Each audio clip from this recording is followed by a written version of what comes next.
حضرت حسن بصری تیسرے سوال پہ بھی خاموش رہے، کیونکہ جواب دیتے تو کہاں سے۔ اس کے بعد چوتھا سوال یہ پوچھ لیا، اے حسن بصری یہ بتاؤ، پل صراط ایک بال سے باریک ہے، تلوار سے زیادہ تیز ہے، وہاں پہ نبی بھی گزریں گے، وہاں پہ دوست بھی گزریں گے، وہاں پہ کتب بھی گزریں گے، وہاں پہ افضل بھی گزریں گے، وہاں ولی گزرے گا، نیکوکار بھی گزرے گا، گناہگار بھی گزرے گا، عابد بھی گزرے گا، متقی بھی گزرے گا، پرہیزگار بھی گزرے گا، راضیہ بھی گزرے گی، ساجدہ بھی گزرے گی، لیکن یہ بتا دو رابعہ کو بھی پل صراط سے گزرنا ہے۔ جو نیک ہوگا وہ تو پل صراط پار کرے گا، جو گناہگار ہوگا وہ کٹ کے جہنم میں چلا جائے گا۔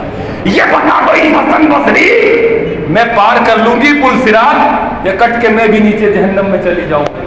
کتنے سوال کیے؟ 4 سوال رابعہ بصریہ نے کیے، کا جواب دو اور نکاح تیار ہے۔ حضرات محترم حسن بصری نے جب اس باتوں کو سنا وہ تو سوچ رہے تھے کوئی علمی سوال کرے گی، کوئی اللہ اکبر 10 کا سوال کرے گی، لیکن سوال ایسا تھوڑی دیر خاموش رہنے کے بعد اللہ اکبر رابعہ بولی تم نے بتایا نہیں، تو اس کے بعد حضرت حسن بصری نے فرمایا اے رابعہ کیسے بتا دوں، یہ تو مجھے بھی پتا نہیں ہے کہ میں جنت میں جاؤں گا یا جہنم میں جاؤں گا، پل صراط سے کٹ کے گروں گا یا ڈائریکٹ پار کر جاؤں گا، یہ تو میں اپنے بارے میں نہیں بتا سکتا، تو تیرے بارے میں کیا بتا دوں۔ اللہ اکبر کبیرہ۔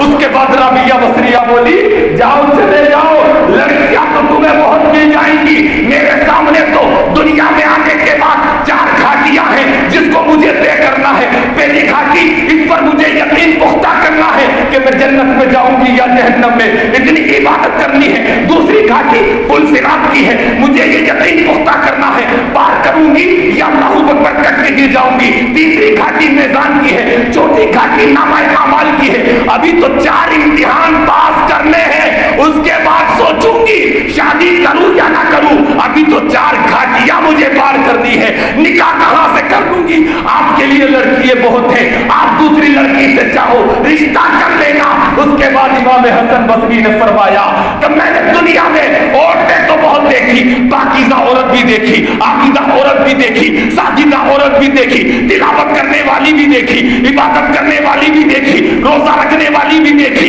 نیک عورت بھی دیکھی، لیکن آج جو تجھے دیکھ رہا ہوں اور مجھے تو یہ لگتا ہے کہ بصرہ کی سرزمین پر قیامت تک ایسی پاکیزہ عورت دوسری کوئی پیدا ہی نہیں ہو سکتی ہے۔ یہ حسن بصری اور یہ رابعہ بصریہ، قسم خدا کی حضرات وہ یہ کہہ رہی کہ مجھے یہ پتا نہیں میں جنت میں جاؤں گی یا، اور ہم جتنے بھی مستمعین، ہم جتنے بھی بیٹھے ہیں یہ تو جیب میں جنت کا سرٹیفکیٹ لے کے بیٹھے ہیں کہ جنت ماشاءاللہ ہماری ہے۔ ارے حضرات جنت ایسے نہیں ملے گی، جنت کے لیے محنت ہے، جنت کے لیے تقویٰ ہے، جنت کے لیے خوف خدا ہے۔ رابعہ بصریہ عورتیں تو بہت آئی دنیا میں، عبادت و ریاضت و سجدہ و تقویٰ کرنے والی، لیکن وہ عورت اللہ سے ڈر رہی ہے، رسول کی پیروی کر رہی ہے۔ کون سی پاکیزہ عورت کہ دنیا میں نہ کوئی ایسی عورت آ سکتی ہے، نہ آئی کیسی عورت کہ آپ جب حج پہ جاتے ہیں تو آپ جا کے کعبے کا استقبال کرتے ہیں، ہندوستان والے کعبے کا طواف کرتے ہیں، پاکستان والے کعبے کا طواف کرتے ہیں، ترکستان والے کعبے کا طواف کرتے ہیں، لندن والے کعبے کا طواف کرتے ہیں، لیکن ایک رابعہ بصریہ، وہ پاکیزہ عورت، وہ مقدس عورت، وہ نیک عورت، وہ تقوی دار عورت کہ دنیا تو چلی کعبے کو سلام کرنے، کعبے کو استقبال کرنے، لیکن جب رابعہ حج کو گئی تو کعبہ اپنی جگہ سے ہٹ گیا، کعبہ رابعہ کے استقبال کے لیے خود چل کے آ گیا۔ جس کے لیے کعبہ اپنی جگہ سے آ جائے اس کی جنتی ہونے میں کوئی شک ہے کیا؟ لیکن ڈر رہی ہیں کہ کیا پتہ جنت میں جاؤں یا جہنم۔ ہم تو جمعہ پڑھ رہے ہیں، اس کے بعد بھی جنت کا سرٹیفکیٹ ہمارے پاس ہے۔ ہم تو داڑھی بالکل نہیں رکھ رہے ہیں، جنت کا سرٹیفکیٹ ہمارے پاس ہے۔ حضرات محترم اللہ اکبر 2 پیسے آنے کے بعد کمنٹ کر رہے ہیں، جنت کا سرٹیفکیٹ ہمارے پاس ہے۔ میرے پیاروں ہم سب گناہ گار ہیں، اس لیے جنت اتنی سستی نہیں ہے۔ رابعہ بصریہ نے تو یہ کہہ دیا تھا مولا اگر میں تیری عبادت جنت کے لالچ سے کرتی ہوں تو مجھے جنت میں داخل مت کرنا، میں تیری عبادت دوزخ کے ڈر سے کرتی ہوں تو مجھے دوزخ میں ڈال دینا، اور مولا میں تیری عبادت صرف تیری رضا کے لیے کرتی ہوں تو مت کرنا مسلمان. اگر حور و جنت دل میں بسی ہے، عبادت کیا ہے؟ یہ تو سوداگری ہے. حضرات اگر حور و جنت کا معاملہ ہے، اللہ کی رضا کے لیے عبادت کریے، اللہ کی رضا کے لیے نماز پڑھیے، اللہ سے ڈریے کہ مرنا ہے اور یہ کسی کو پتہ نہیں ہے، آج مرنا ہے کل مرنا ہے، یہ تو اللہ جانتا ہے موت سے کس کو رستگاری ہے، آج وہ کل ہماری باری ہے. ہزاروں کو ہم اپنے ہاتھ سے دفنا کے آگے ہوں گے، لیکن یہ پتا ہے کہ جس قبرستان میں ہم نے ہزاروں کو دفنایا ہے اسی قبرستان میں ہمیں بھی جانا ہے. ہزاروں کو اللہ اکبر ہم نے اپنے سامنے یہ دیکھا ہوگا کہ بندہ نہا رہا ہے، اس کو نہلایا جا رہا ہے، ڈیڈ باڈی آ گئی. کبھی ہمیں نے بھی یہ سوچا ہے کہ جو معاملہ اس بھائی کے ساتھ ہو رہا ہے وہ ہمارے ساتھ بھی ہونا ہے. ہم تو قبرستان میں جا کے بھی پنچایت کرتے ہیں، مردے کی نماز میت کی نماز ہوتی ہے وہاں بھی پنچایت کرتے ہیں. اس کے بعد حضرات محترم دھڑلے سے کہتے ہیں ہم تو جنتی ہیں. میرے پیارو جنت اتنی سستی نہیں ہے، جنت کے لیے محنت ضروری ہے، رسول کی پیروی ضروری ہے، اور رسول کی پیروی میں سب سے زیادہ نماز ضروری ہے.